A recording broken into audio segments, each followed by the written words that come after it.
Hello, my name is Lucais Davies, and today we will be discussing the differences between the New Zealand Conceptual Framework and the accounting standards, and also why we need both. So, what is the New Zealand Conceptual Framework? The NZCF outlines the objectives and purposes of general purpose financial statements.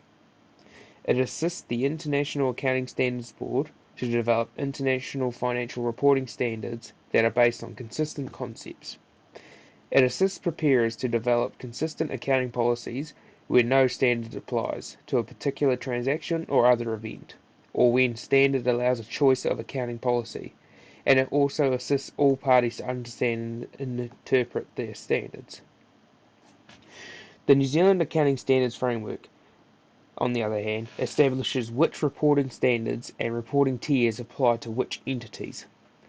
This comprises of a multi-sector, multi-tiered approach and sets out the full range of standards that apply based on an entity's sector and tier. This tiered approach is intended to match the benefits with the costs of preparing financial statements based on the size of the entity. So how are they different?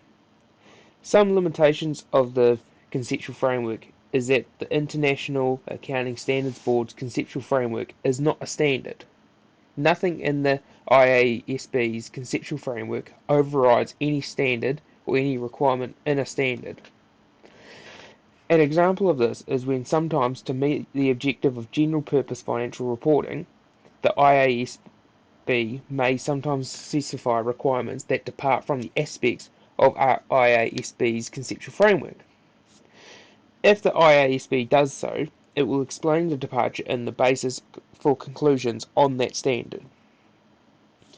On the other hand, accounting standards basically dictate and direct the accountant who is preparing general purpose financial statements on how they should display them, what they should display, and set in stone what rules must be followed because these are standards and not just guidelines like the conceptual framework above.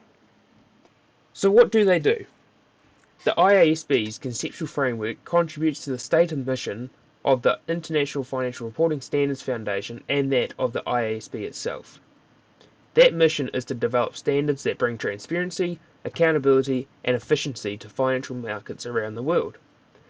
The IASB's work serves the public interest by fostering trust, growth, and long-term financial stability in the global economy. The IASB's conceptual framework provides the foundation for the standards that contribute to transparency by enhancing the international comparability and quality of financial information, enabling investors and other market participants to make informed economic decisions, strengthens the accountability by reducing the information gap between the providers of capital and the people whom have entrusted their money. Standards based on the IASB's conceptual framework provide information needed to hold management to account.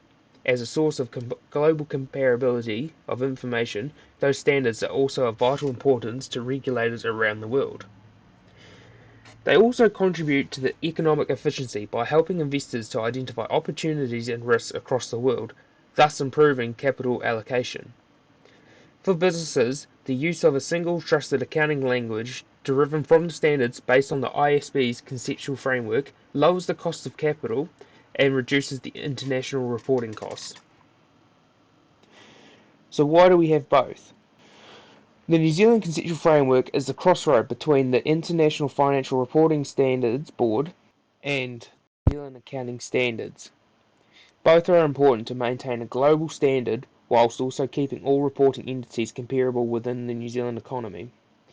If we didn't have the New Zealand Conceptual Framework, then there would be no intermediary for both the International Financial Standards Board and when the New Zealand accounting standards are not clear or precise enough for certain reporting issues. So hopefully that has made it a lot clearer the difference between the New Zealand Conceptual Framework and the accounting standards. The conceptual framework is just a guideline, and the standards are what must be followed and are enforced by law. Thank you for your time, and I hope this has helped.